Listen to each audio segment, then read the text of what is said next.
ओम शांति शांति शांति।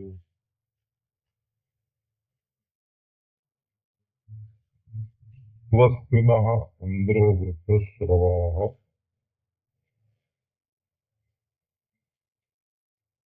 स्वस्ति न इन्द्रो वृद्धश्रवाः। नो नहीं बोलना, स्वस्ति नो इंद्रो वृद्धश्रवा ऐसा नहीं बोलना। यहाँ नो बोला जाएगा तो उसका अर्थ नहीं हो जाएगा, बोला। हाँ, और हमारा कल्याण नहीं करेगा ऐसा।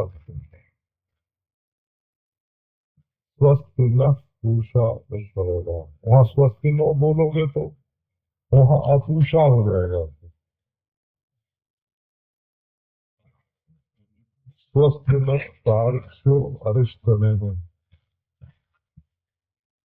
स्वस्ति नो बृहस्पति दधातु, वहाँ नो बोला जाएगा, बोला वहाँ नो का अर्थ हमारा होगा, परंतु स्वस्ति नो का अर्थ हमारा नहीं होगा।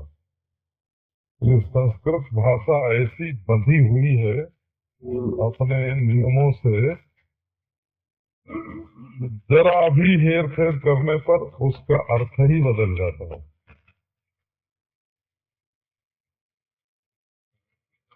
स्वस्तिनः इंद्रो वृद्धश्रवा का क्या अर्थ है कि हे भगवान हमसे ऐसा काम कराओ जिससे हमारा कल्याण हो, हमको अविनाशी सुख मिले। स्वस्ति शब्द अविनाश वचन, स्वस्ति शब्द का अर्थ होता है अविनाशी। निरुक्त में इसका यही अर्थ लिखा है। और इंद्र माने हाथ का देवता, माने हमसे ऐसा कर्म कराओ जिससे हमारा यश बढ़े और कल्याण हो। तो स्वस्ति न पूषा विश्ववेदा का अर्थ ये है कि सबको प्रकाश देने वाले, ज्ञान देने वाले सूर्य हमारा कल्याण करें, अर्थात हम आंख से ऐसी ऐसी चीज देखें कि हमारा कल्याण हो। सूर्य आंख का देवता है। तो स्वस्ति न तार्क्ष्यो अरिष्ट में, तार्क्ष्य माने शब्द स्तोम रूप कर्म वाक्य।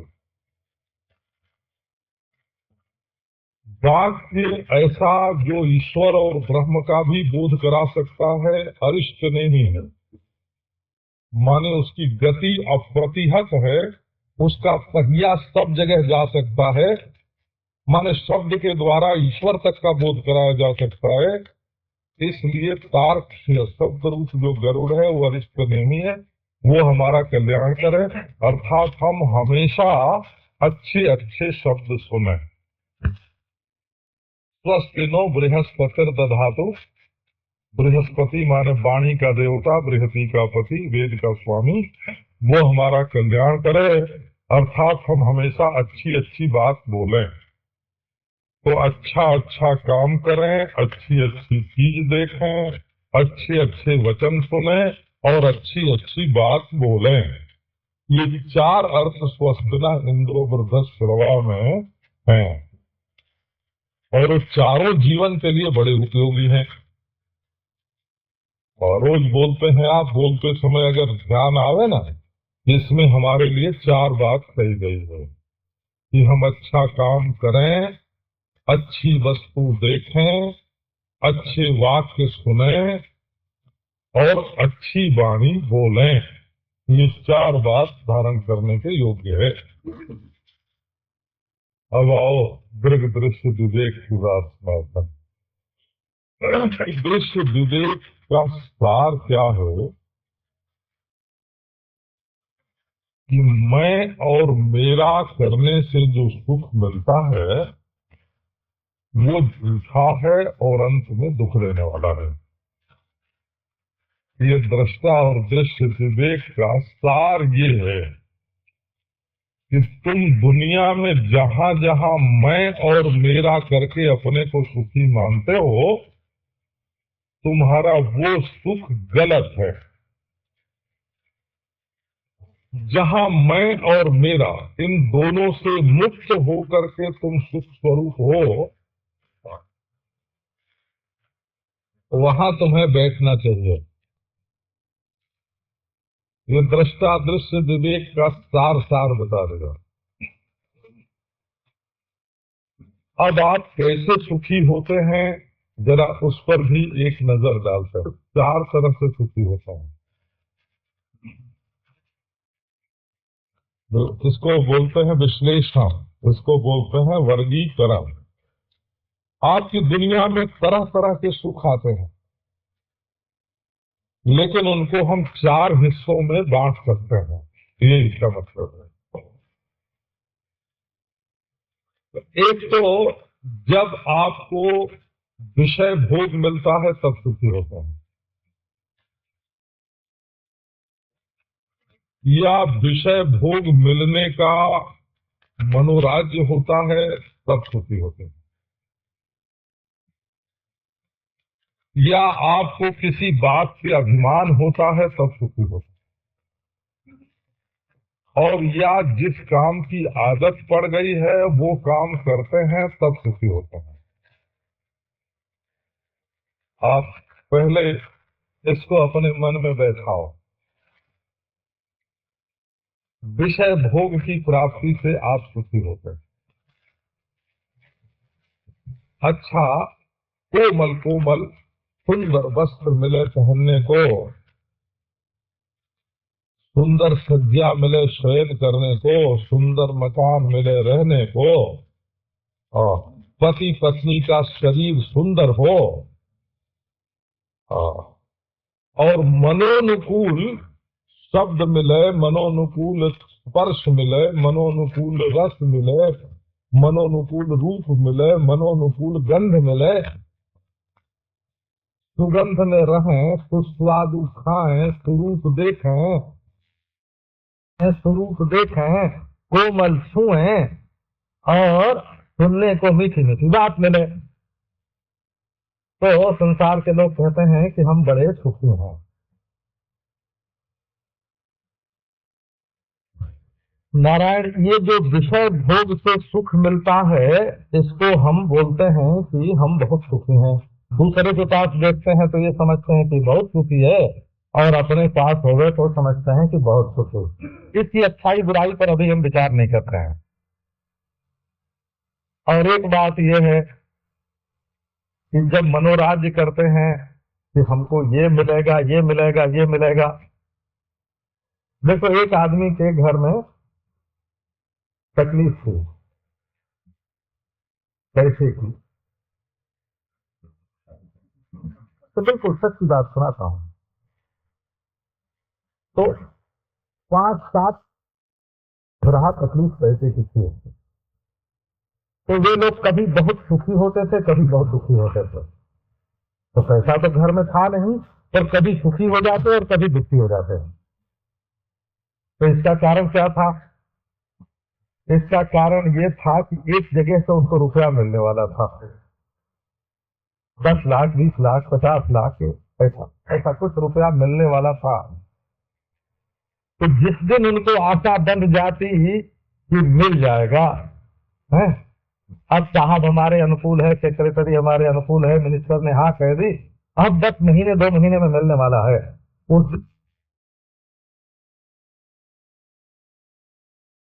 उनके घर में खूब खुशी छा जाती, और खाते पीते खर्च करते खुशी मनाते।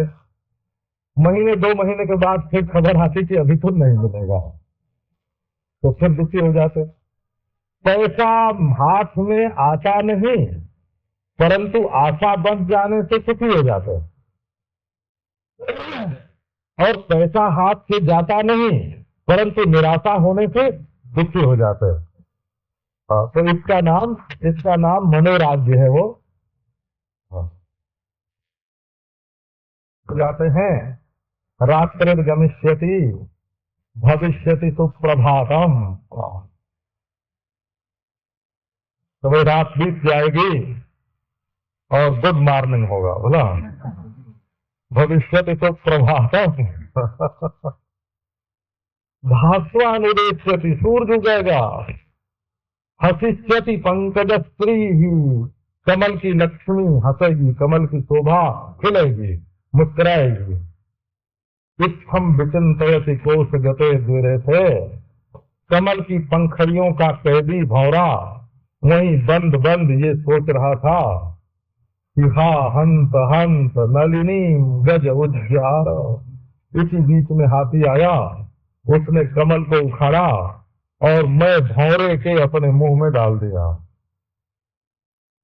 तो बहुत लोग अपने मनोराज्य से ही सुख का अनुभव कर लेते हैं। तीसरे वे होते हैं जो अभिमानी हैं। एक हमारा मित्र था, उसको ये ख्याल था कि हमारे पास 15-20 करोड़ रुपए तो है। एक दिन पुलिस ने पकड़ लिया। तो जिस समय उसका ये ख्याल था कि 15-20 करोड़ रुपया है महाराज, उसकी आंख सीधी न हो, सीधे आंख से देखे नहीं, आप लोग बुरा नहीं मानना, उसका सिर कुछ न्यों रहता था और आंख ये बाई टेढ़ी करके सब लोगों को देखता था। ये हमने तो यही देखा। मैं बंबई में जब सन्यासी नहीं था, जब से आता हूँ बोला, हमारे कोई समझो सन 35-36 में पहले यहाँ आया था। अब 34-35 बरस हो चुके हैं। कई तो ऐसे हमारे श्रोता होंगे, है ना, सत्संगी होंगे, जिनका उस समय जन्म ही नहीं रहा होगा, है ना। सन 35 में बहुत करके पहले मैं रतनगढ़ से कल्याण के संपादन विभाग में काम करता था। तो रतनगढ़ से पहले यहाँ आके निमाणियों की बाड़ी में अपना सामान रखा। तो फिर एक हमारी जान पहचान के मिले, तो वो सामान उठा के जबरदस्ती अपने घर ले गए और उनके घर में ठहरा। और व्याख्यान तब भी देता था, बोला सत्संग होता था। अच्छा, तो उस समय एक आदमी के घर में कोई 10 लाख रुपया था, तो वो दोनों हाथ से पांव छूता था और बजाता था। उसके बाद 20 लाख हुआ, तब हाथ जोड़ने लगा, है ना। जब 50 लाख हुआ, तब बोलता था नमो नारायण स्वामी जी, है। और जब जो हमारे बेटे थे वो दंडी स्वामी हो गए, तो देख करके कतरा जाए, प्रयास ही नहीं करते। तो ये सुख काहे का, ये बड़प्पन काहे का है? ये बड़प्पन अभिमान का है। सचमुच अपने अभिमान को धारण करके कि मैं बड़ा विद्वान हूँ, बड़ा तपस्वी हूँ, बड़ा त्यागी हूँ, बड़ा धनी हूँ। यद्यपि धनी भी पूरे मकान में नहीं रहता, एक कमरे में रहता है, और पूरे कमरे में नहीं रहता, एक पलंग पर सोता है, और वो भी पाउडर ही खाता है, वो भी थोड़े से ही कपड़े पहनता है। उसका जो बैंक बैलेंस है, वो बना रहता है और वो अपने को बड़ा मानता है। काहे का बड़प्पन? उसके 2 आंख की जगह 4 आंख तो है नहीं, 2 हाथ की जगह 4 हाथ तो है नहीं, 2 पांव की जगह 4 पांव तो है नहीं। अगर वो चतुष्पाद हो जाता तो हम मानते कि विभाग की अपेक्षा कुछ विशेष हो गया। असल में देश की महिमा नहीं है, जाति की भी महिमा नहीं है, विद्या और धन की भी महिमा नहीं है। महिमा इस बात की है कि वो व्यक्ति बैठा कहाँ है, परमात्मा में बैठा है कि पनाले में बैठा है। तो अभिमान जो है ये गंदगी की टोकरी है, अभिमान में बैठ करके वो सुखी हो रहा है। एक चौथी चीज है सुखी होने की, वो होता है अभ्यास। आदत कोई जब जीवन में पड़ जाती है तो उस आदत में तो सुख नहीं निकलता है, लेकिन अगर वो काम न करें तो दुख होता है। तो उस आदत को बारंबार दोहराते हैं। एक स्वामी जी थे काशी में, व्याकरणाचार्य, तो वो दुर्गा पाठ करते थे। तो दुर्गा पाठ करते तो जैसे मुसलमान लोग कुरान का पाठ करते समय ऊपर नीचे होते हैं ना, झूमते हैं, हाँ, वैसे वो झूमते थे। वैसे हमारा ये पक्का विचार है कि एक बार प्रैषोच्चारण कर देने के बाद, संन्यास का मंत्र है प्रैषोच्चारण, उसका अर्थ ये होता है कि हमने 3 लोक, 3 अवस्था, 3 गुण, है ना, ये सब छोड़ दिया, उसका यही अर्थ होता है। तो हमारा ये पक्का विचार है कि शास्त्र की रीति से सन्यासी सकाम अनुष्ठान करने का अधिकारी नहीं है, क्योंकि जिस चीज को छोड़ चुका है उसको पाने के लिए उसको कोई अनुष्ठान नहीं करना चाहिए। 3 गुण के अंदर की चीज नहीं, 3 अवस्था के अंदर की चीज नहीं, त्रिपुटी के अंदर की चीज नहीं, विश्व तेजस प्राग ईश्वर की वस्तु नहीं चाहिए उसको, वो पहले प्रैषोच्चारण कर चुका है, इसलिए वो सकाम अनुष्ठान का अनधिकारी है, छोड़ चुका है, पीछा दे चुका है, समझो है। कोई जो है, कोई पुलिस तने से सीखा अपना दे दे और उसके बाद दूसरे के घर में तलाशी लेने जाए तो अधिकारी है कि नहीं है? तो नहीं है। तो इसी प्रकार जो सन्यासी प्रैषोच्चारण करके नारायण त्रिपुटी का त्याग कर चुका है और उसको अनुष्ठान करके फिर उसी में से कोई वस्तु प्राप्त करने का अधिकार नहीं है।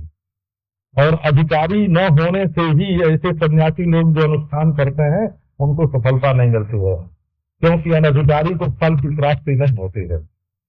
तो एक धर्मशास्त्रीय निर्णय दे रहा हूं, बोला, ये धर्मशास्त्रीय निर्णय दे रहा हूं कि यदि सन्यासी पुत्रोष्टि जाग करेगा तो उसको पुत्र रूप फल की प्राप्ति होगी कि नहीं होगी? तो नहीं होगी। हाँ, इसी प्रकार जो त्रिपुटी का परित्याग कर चुका है, त्रिगुण का परित्याग कर अधिकारी है, जैसे इस्तीफा देने पर पुलिस इंस्पेक्टर तनख्वाह का अधिकारी नहीं है, न वो तलाशी लेने का अधिकारी है, न तनख्वाह का अधिकारी है, न रिश्वत का अधिकारी है। उसी प्रकार महाराज सन्यासी प्रैषोच्चारण करने के बाद अधिकार, तो दुर्गा पाठ करते थे, मैं तो वो बात कह रहा, तो झूमते। तो हमारे स्वामी योगानंद जी महाराज ने परमहंस रामकृष्ण के शिष्य समझो, स्वामी नित्यानंद जी महाराज नंगे रहते थे बड़ी साल में, उनके शिष्य थे। तो नित्यानंद जी के शिष्य थे स्वामी योगानंद जी, और उन्हीं के पास शारदा माता जी रहती थी। तो हम लोग उनकी सेवा में जाते थे, उनसे हमने गृहस्थाश्रम में मंत्र दीक्षा भी ली थी। तो ये मना करते कि स्वामी जी देखो, पाठ करते समय झूमो मत, ऊपर नीचे मत हो, सिर होकर पाठ करो। तो उन्होंने मना कर दिया, बोले कि जब मैं हिलता नहीं हूं तो हमको पाठ करने का मजा ही नहीं आता है। हिलने में, जैसे हिलने में आदमी को एक अभ्यास जन्य सुख बोलते हैं, आदत पड़ गई है। ये शराब पीने का सुख भी ऐसे ही आदत का सुख है, वो शराब में तो सुख नहीं निकलता है, आदत का सुख है ना। क्या अमुक तरह से सूर्य नमस्कार जो लोग रोज करते हैं वो रोज न करें तो उनको बड़ी तकलीफ मालूम पड़ती है, सुख नहीं होता सूर्य नमस्कार करने से। तो ये आदत था। तो 4 प्रकार का सुख सृष्टि में होता है, भोग का सुख, मनोराज्य का सुख, अभिमान का सुख और अभ्यास का सुख। अच्छा, परंतु इन चारों सुखों में एक बहुत बहुत बड़ी भूल है। असल में सुख न तो विषय भोग में होता है और न मनोराज्य में होता है, न अभिमान में होता है, न अभ्यास में होता है। सुख रूप हम स्वयं हैं। हम जिस चीज पर चढ़ बैठते हैं उसमें सुख मालूम पड़ने लगता है। हम जहां हाथ लगा देते हैं वही सुख मालूम पड़ता है। जिसको मेरा समझते हैं उसमें सुख मालूम पड़ता है। मेरे बच्चे के समान और कौन है, मेरी पत्नी के समान और कौन है, मेरे मकान के समान और कौन है, हैं? और मेरी अक्ल के समान और किसकी अक्ल है? हम्म। तो ये असल में सुख जो है, ये है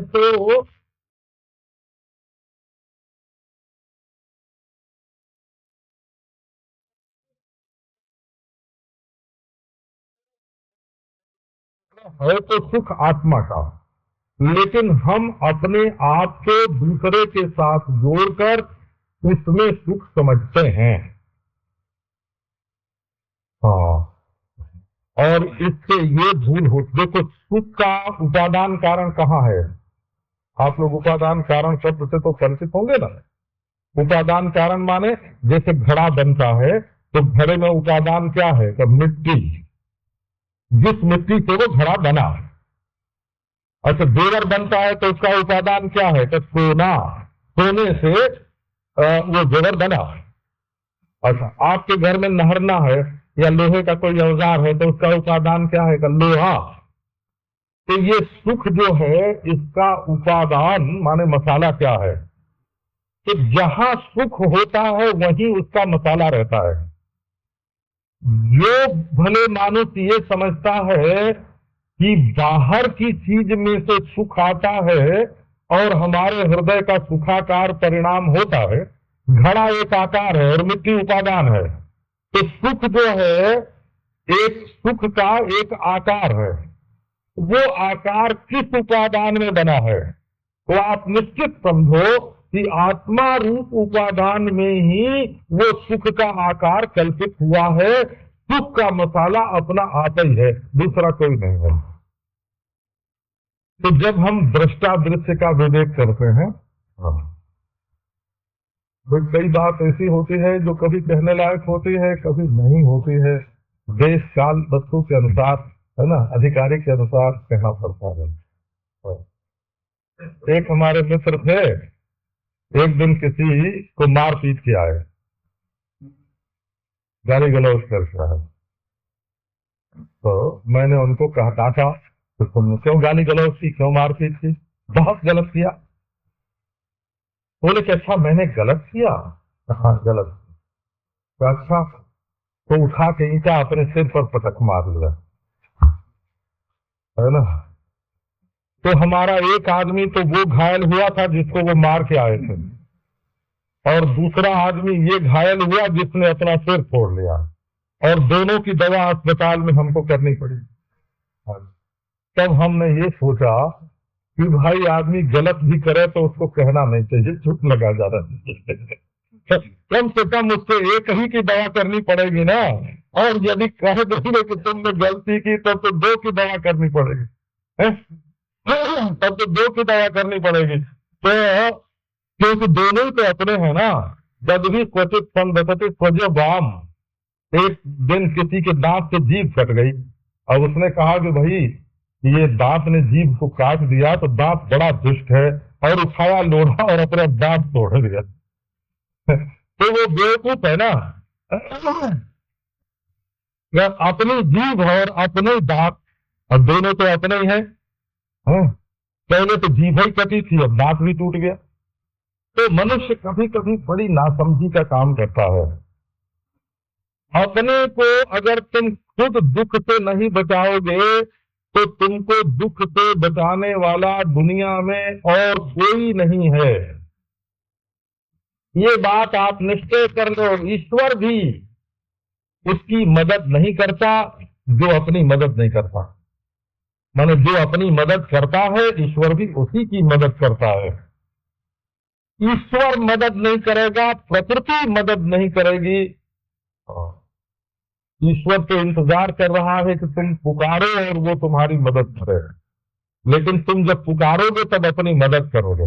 अपनी मदद तुम कब करोगे? जब ईश्वर को पुकारोगे। तो इसलिए भाई आओ, दृष्टा दृश्य विवेक की एक बात आपको सुनावा है। वो ऐसा नहीं है, हमारे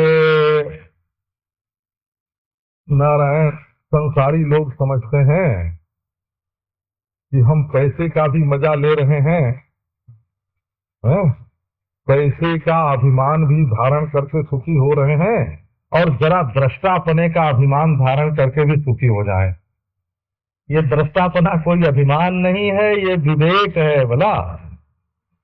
हाँ, ये जब 5 मिनट या 15 मिनट या घंटे 2 घंटे बंद कमरे में, है ना, पलंग पर या कुर्सी पर या आसन पर बैठ के और आंख टेढ़ी करके अभिमान धारण कर लेते हैं कि हम दृष्टा हैं, और ऑफिस में जा करके अभिमान धारण करते हैं कि मैं करोड़पति हैं, तो ये करोड़पति जैसे धारण किया हुआ झूठा अभिमान है, ऐसे मैं दृष्टा ये भी धारण किया हुआ झूठा अभिमान है।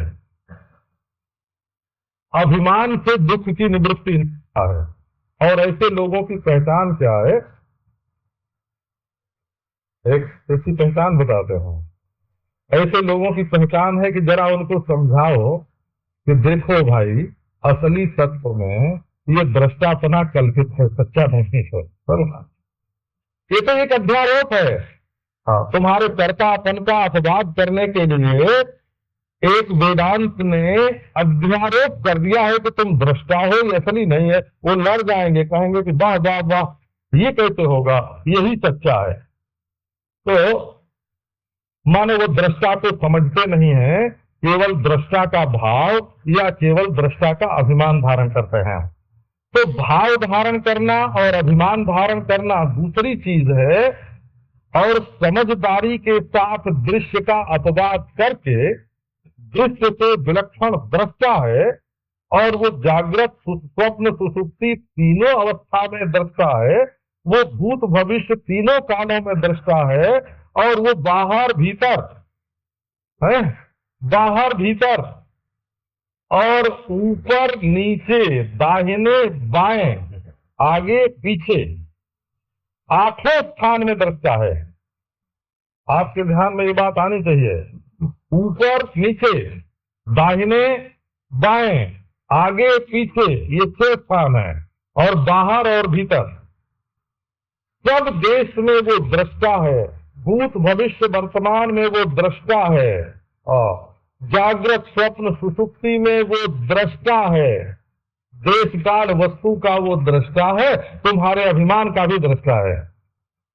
ये दृष्टापना अभिमान जन्य सुख की निवृत्ति के लिए, क्योंकि विषय भोग में भी अभिमान है, मनोराज्य में भी अभिमान है, अभ्यास में भी अभिमान है। इसलिए अभिमान जन्य सुख के असंग करने के लिए वेदांत ने दृष्टापने का विवेक किया है, दृष्टापने का उपदेश किया है। तो आओ जरा इसका एक कायदा सुनाते हैं आपको।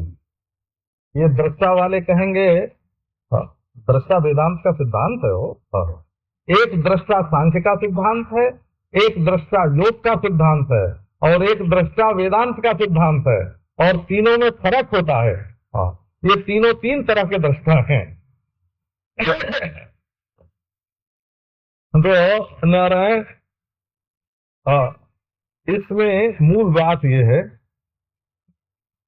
कि आप पहले कायदे से विवेक ये करो कि आपका प्रिय क्या है, प्रिय नहीं प्रियतम क्या है। हाँ, दृष्टा का विवेक करने के लिए ये जरूरी है, ये सीखो कि तुम्हारा सबसे अधिक प्रिय कौन है। गुरु तो तुम्हारा प्रिय है नहीं, क्योंकि अगर वो तुम्हारे मन के खिलाफ काम करे तो है तो छोड़ दोगे। वो तो तुम्हारे मन के मुताबिक चले तो गुरु, और मन के खिलाफ चले, है ना। ऐसे ऐसे लोग मिलते हैं महाराज, जिन्होंने जिंदगी में 17 गुरु बदले हैं। हाँ, और वो कहते हैं, हाँ, वो कहते हैं कि महाराज हम जब भजन करने बैठते हैं तो कभी उस गुरु की बात आती है, कभी उस गुरु की बात आती है, कभी उस गुरु की बात आती है, कौन सी करें। मैंने कहा एक मैं भी बता देता हूँ, 18वीं हो जाएगी, है ना।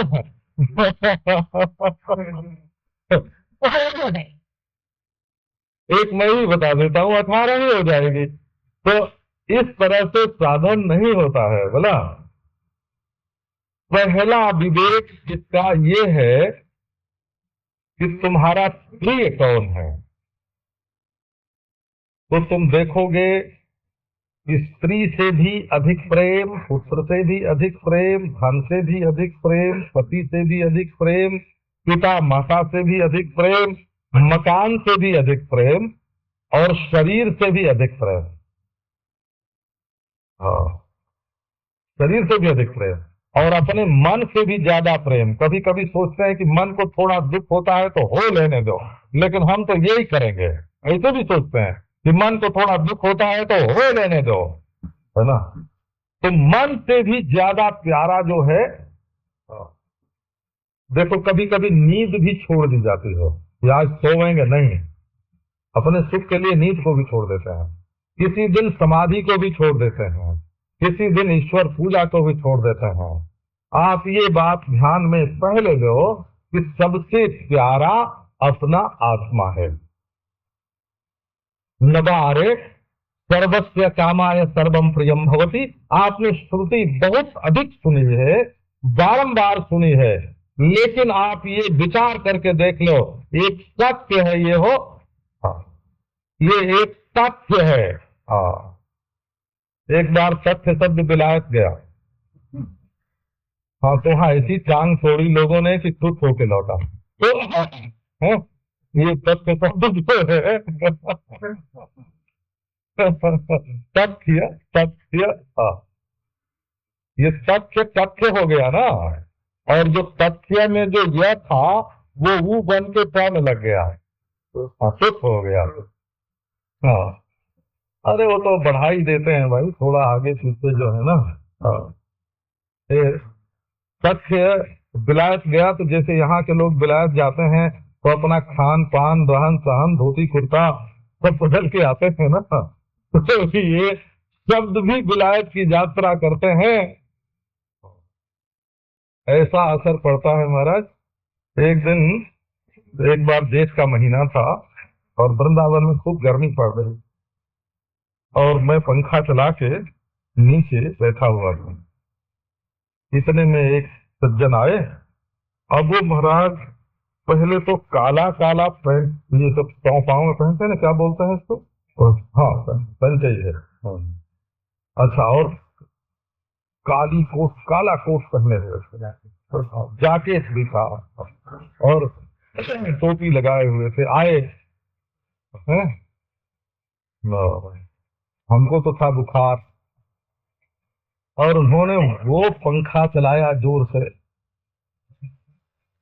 तो एक सज्जन ने कहा कि भाई तुम पंखा इतना चलाते हो, जरा ही कोट ही उतार के कोट उतार के थोड़ी देर के लिए टूपी पर टांग दो, ये जैकेट उतार दो, फिर कुर्ता पहने रहो, तो थोड़ी देर में गर्मी कम लगेगी। पर वो कोट काला नहीं उतार सकते थे। ठीक है, लंदन में तो काला कोट पहनना जरूरी है, अब हिंदुस्तान में, गर्म देश में, और इतना गर्म कपड़ा पहनने की क्या जरूरत है, कश्मीर जाओ तो पहन लो। तो जब विलायत लोग जाते हैं तो वहां से वहां की गलत गलत बातें सीख के आते हैं। आपको ये बताएंगे, जो चिकित्सा पद्धति है ना, ये दवाएं जो हैं, ये वहां के वातावरण में वहां के लोगों के लिए जो बनती हैं, वहां के लोग अंडे ज्यादा खाते हैं, मांस ज्यादा खाते हैं, तो उनको दूध घी की जरूरत नहीं होती है पौष्टिक पदार्थ के लिए। तो वहां की रीति दूसरी होती है, और भारतवर्ष में जो लोग अंडे और मांस नहीं खाते हैं उनकी चिकित्सा की रीति दूसरी होती है। समझते नहीं है, तो बिना समझे किसी की बात को पकड़ के बैठ जाना ये गलत है। आप ये समझो कि आपका परम प्रियतम किसके लिए आप सबको छोड़ सकते हैं, तो अंत में आपको मालूम पड़ेगा कि आप अपने लिए सबको छोड़ सकते हैं। इस बात को हमारे महात्माओं ने ऐसी गहराई के साथ समझा है। तो देखो, एक उच्चाधिकारी उच्चतम पद पर बैठा हुआ अपने स्वार्थ के लिए राष्ट्रहित का, है ना, राष्ट्रहित की उपेक्षा कर सकता है कि नहीं कर सकता? क्यों? वो देश से ज्यादा प्यारा उसको अपना आत्मा है। तो महात्माओं ने कहा कि देखो इस बात को किसी कदर हटाया नहीं जा सकता, आप ध्यान में रख लो, हमारे इस विज्ञान को अपने ध्यान में बैठाओ। हम अपने आप से प्यार करते हैं, इस बात को किसी तरह नहीं बदला जा सकता।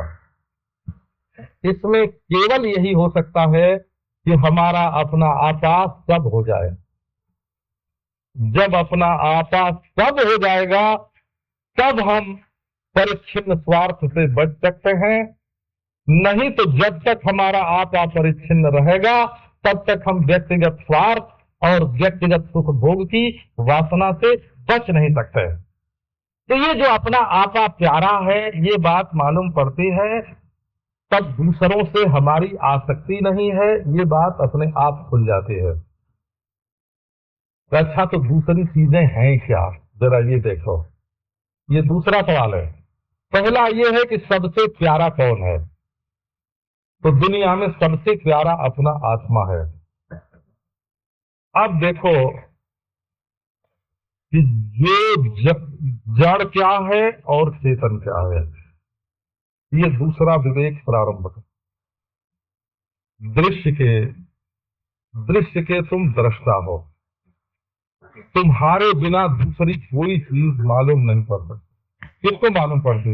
ईश्वर है, ये किसको मालूम पड़ता है? आप देखो, आपको मालूम पड़ता है कि नहीं? ईश्वर है, ये आपको मालूम पड़ता है। तो ये दुनिया है, ये आपको मालूम पड़ता है।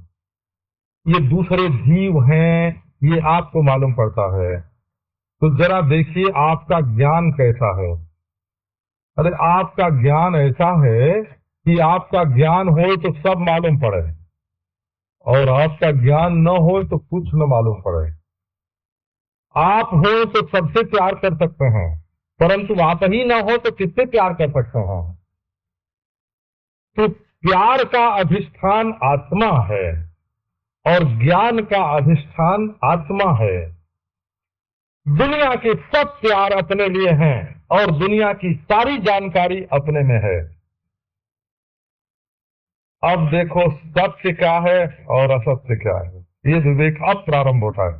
पहले चलने से काम नहीं होगा, बोला। पहले होगा प्रिय अप्रिय का विवेक, और इससे होगा वैराग्य। आत्मा के सिवाय और कोई प्रिय नहीं है। और फिर होगा दृश्य दृष्टा का विवेक, आत्मा के सिवाय कोई चेतन नहीं है। सब जड़ों का ज्ञाता, सब दृश्यों का ज्ञाता, सब सापेक्ष है। सापेक्ष है माने मैं हूं तभी सब हो सकता है, मेरे हुए बिना किसी का ज्ञान ही नहीं हो सकता। अब तीसरी बात देखो कि एक यह है और एक मैं है, एक अन्य है और एक स्व है। इन दोनों में सच्चा कौन है? सबका विवेक करो तो आप देखोगे कि जो सापेक्ष है वो आता और जाता है, बदलता है, और तुम बदलते नहीं हो। साधो तुम मरते नहीं हो। पलटू करो विचार, हाँ, पलटू करो विचार, तुम्हें करता के करता। तो जब प्रिय अप्रिय का विवेक होगा तो वैराग्य होगा, और जब दृश्य और दृष्टा का विवेक होगा तो तुम चेतन हो, ये सिद्ध होगा। तुम ही चेतन हो। जो तुम्हें दूसरे के रूप में ज्ञात होता है वो चेतन नहीं है, वो तो चेतन का विषय है। उससे तुम उसके दृष्टा, तुम उसके न्यारे हो। और नारायण, और फिर ये देखोगे कि जिससे तुम न्यारे हो वो तो मिथ्याभूत पदार्थ आकाश की नीलिमा के समान तुम्हारे अनंत अविनाशी स्वरूप में दिख रहा है। अविनाशी को जो विनाशी दिख रहा है वो मिथ्या है। अविनाशी, विनाशी के अत्यंताभाव का प्रकाशक और अधिष्ठान जो अविनाशी है, विनाश के अत्यंताभाव से उपलक्षित जो अविनाशी है, उस अविनाशी में विनाशी मिथ्या है। एक अनेक का अधिष्ठान जो एक है उसमें अनेक मिथ्या है। तब सद असत का विवेक होगा। तो विवेक आप देखो, जब तुम प्रियता का विवेक करोगे तब वैराग्य होगा, और जब दृश्य से चेतन दृष्टा का विवेक करोगे तब तुम दृष्टा अपने को समझोगे, और जब सत्य असत्य का विवेक करोगे तब केवल अपने को ही सत्य समझोगे। तब ये सत्य चित आनंद अद्वय हो जाएगा, अद्वैत हो जाएगा। इसमें दुख पूरा मिट जाएगा, अज्ञान पूरा मिट जाएगा, असत्य पूरा मिट जाएगा, और आनंद चित सत अद्वय, आनंद चित सत अद्वय जो तत्व है वो रह जाएगा। अब आपको फिर से बहुत स्थूल भूमिका पर ले आते हैं। आप अपना कोई नाम मानते हैं कि नहीं? देखो, है कि नहीं? सब लोग अपना अपना एक नाम मानते हैं ना। अच्छा, ये जो आपका नाम है, जिस नाम से हस्ताक्षर करने पर आपको बैंक से पैसा मिलता है, नौकरी मिलती है, जिस नाम से घर के लोग जानते हैं, और जिस नाम को गाली देने पर आप अपने लिए गाली समझते हैं और तारीफ करने पर अपनी तारीफ समझते हैं, है कि नहीं? हमको एक गुरु जी व्याकरण पढ़ाते थे तो बीच बीच में बोलते थे है कि नहीं, बोला तो उनका तकिया कलाम था हो उनका तकिया कलाम था, उनको आदत पड़ गई थी, वो बोलते थे कि है कि नहीं। तो आप बोलो कि ये जो आपका नाम है, जिसको गाली देने पर आपको ये लगता है कि मुझे गाली दे रहा है, और जिसकी तारीफ करने पर आपको लगता है कि मेरी तारीफ हो रही है, जिस नाम को आप अपना समझते हैं, ये नाम क्या आप पूर्व जन्म से अपने साथ लेकर आए हैं? हैं? पूर्व जन्म से ये नाम आप अपने साथ लेकर नहीं आए हैं। जब पैदा हुए तब भी आपका ये नाम नहीं था। हाँ। हमारे गांव की तरफ तो बचवा बोलते हैं, बचवा, बच्चा, छोटे बच्चे को है ना, बचवा बोलते हैं। बिहार में बबुआ बोलते हैं? बंगाल में खोखा बोलते हैं, खोखा बोलते हैं। पंजाब में काका बोलते हैं? और मारवाड़ियों में गीगा बोलते हैं, गीगा है। अच्छा, उस समय तो आपका कोई नाम नहीं था। अच्छा, बाद में आपका नाम आपने खुद रखा कि दूसरों ने रखा? अरे भाई, चाहे खुद रखा हो चाहे दूसरों ने रखा हो, पर रखा ही तो गया ना। अब उस नाम को गाली दो तो आप दुखी, और उसकी तारीफ करो तो आप सुखी। ये नाम तो पीछे से रखा गया है। अच्छा, इसी को अध्यारोप बोलते हैं बोला। अब यदि आप, है ना, कोई जरूरत नहीं है, परंतु आश्रम बदल दें, ब्रह्मचारी हो जाए, हाँ, तो आपका नाम दूसरा हो जाएगा, है ना।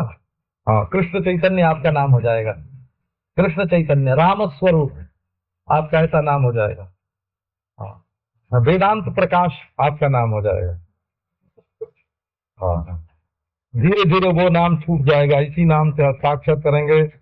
हाँ, इसी नाम की निंदा स्तुति को अपनी समझेंगे। तो क्या हुआ? पहले अध्यारोप का नाम का अपवाद हो गया, और दूसरे नाम का अध्यारोप हो गया।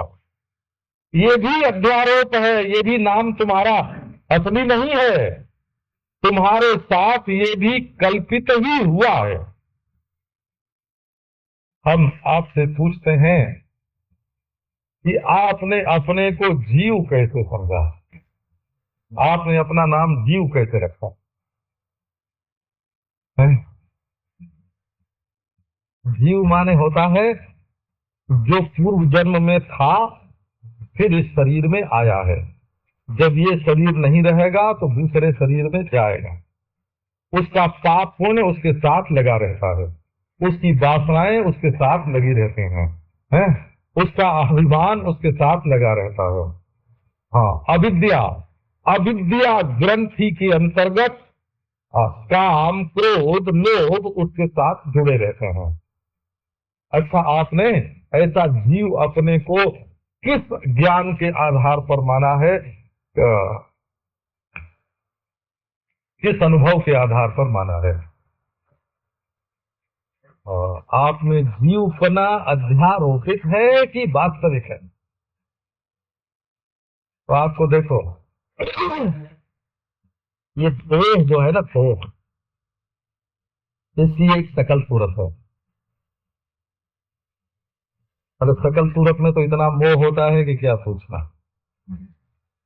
महाराज एक साहब थे, तो जब उनसे कभी बात करने का मौका मिले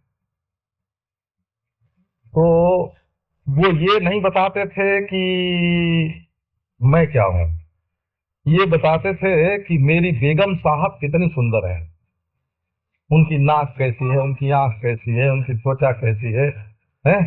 अब वो बेगमासक्त थे, तो दिन रात जब मिले, जब बेगम का वर्णन, हमारी बेगम ऐसी, हमारी बेगम वैसी, तो बेगम भी सुंदरी हो तो उसका अभिमान होता है।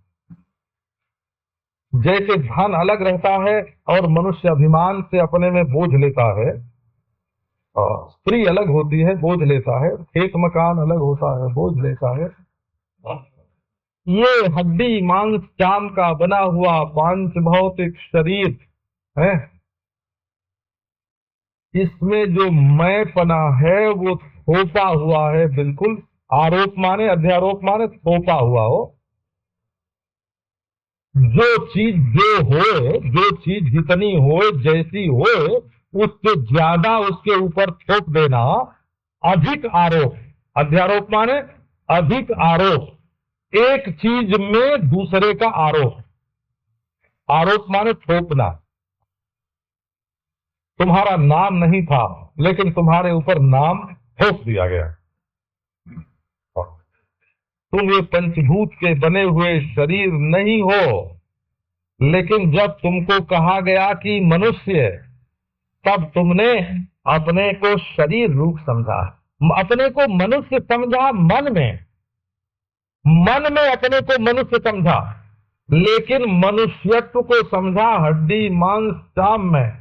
हे भगवान, ये हड्डी मांस चाम में मनुष्यत्व बिल्कुल नहीं है। हड्डी मांस चाम में तो पशुत्व भी होता है, पक्षित्व भी होता है, राक्षसत्व भी होता है ना? तुमने अपने को मनुष्य माना। उसके बाद ब्राह्मण, क्षत्रिय, वैश्य, शूद्र माना, अपने में वर्ण व्यवस्था का आरोप किया, फिर अपने में पापी पुण्यात्मा का आरोप किया, अपने में सुखीपना और दुखीपने का आरोप किया। बचपन में कोई भूसा तानता था, तो आपने बच्चों को तो देखा ही होगा, छोटे बच्चे पलंग पर पड़े हैं, तालने में झूल रहे हैं, और माँ जाके भूसा ताने तो वो हंसेंगे। उनको ये मालूम नहीं है कि भूसा तानने का अर्थ मारना है।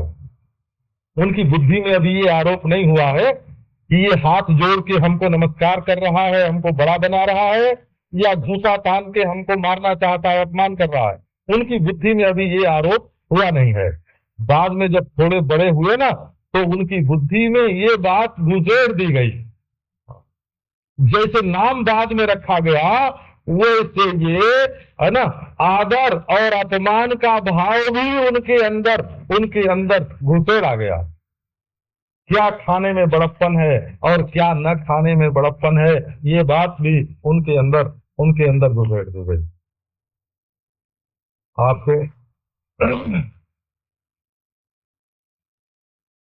आपको एक बात के लिए है ना, आप किसी पर व्यक्तिगत आक्षेप मत मानना, लेकिन हम केवल आपकी सावधानी के लिए ये बात कहते हैं।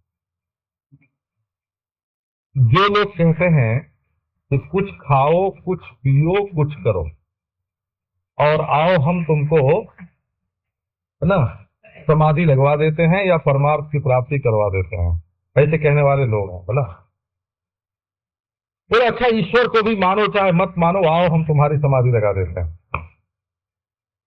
हम आपसे एक बात कहते हैं, ऐसे व्यक्ति के पास कोई भी स्त्री ये कैसे सहन करती है कि उसका पति उसके पास जाए,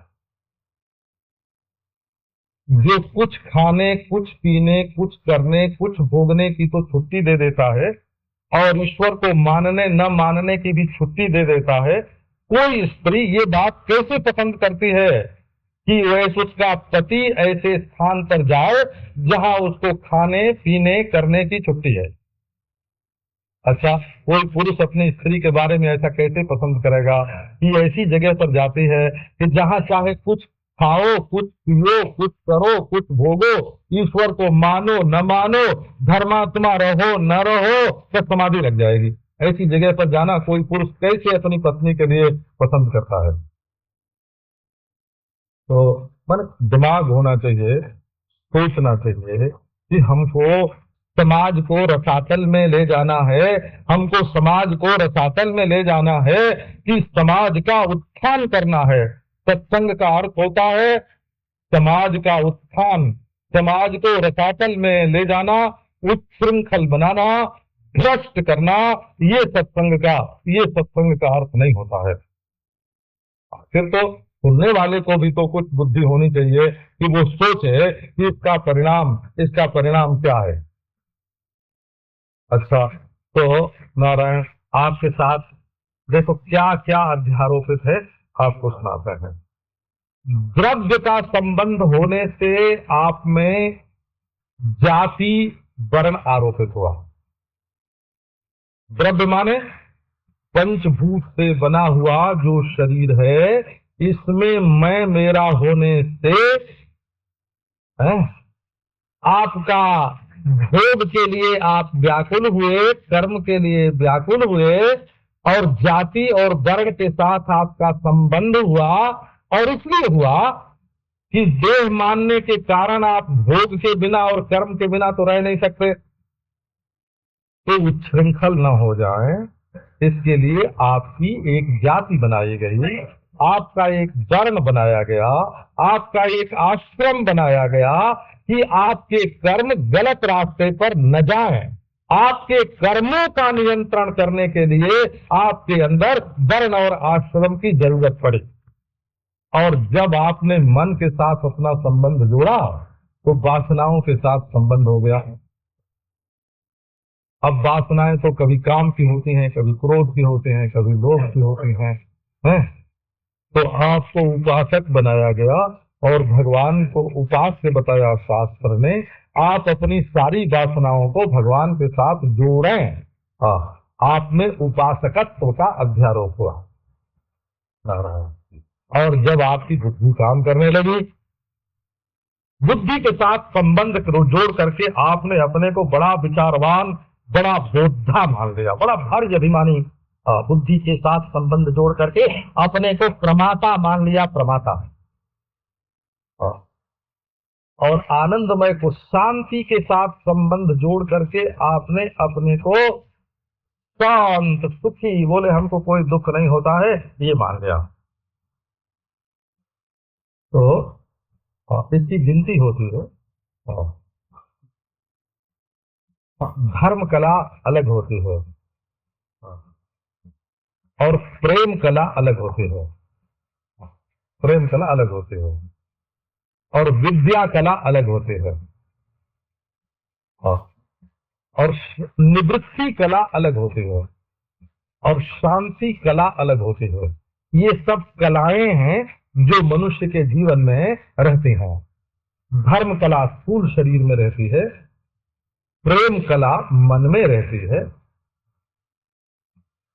और विद्या कला बुद्धि में रहती है, शांति कला मन की स्थिरता में रहती है, निवृत्ति कला वैराग्य में रहती है।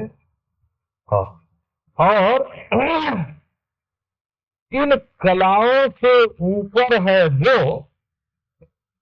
जो इन कलाओं में मैं और मेरा का अभिमान नहीं करके केवल इनको देख रहा है, इनका साक्षी है। मैं मेरा नहीं, दृष्टापने का अभिमान नहीं, दृष्टापने का भाव नहीं, दृष्टापने की वृत्ति नहीं। जो वस्तुतः साक्षी है वो देह के अलग अलग होने से अलग अलग नहीं हो। देह मानकर जोड़ा, मन मानकर वासनाओं के साथ जोड़ा, तब पाप में तुमको लग गए।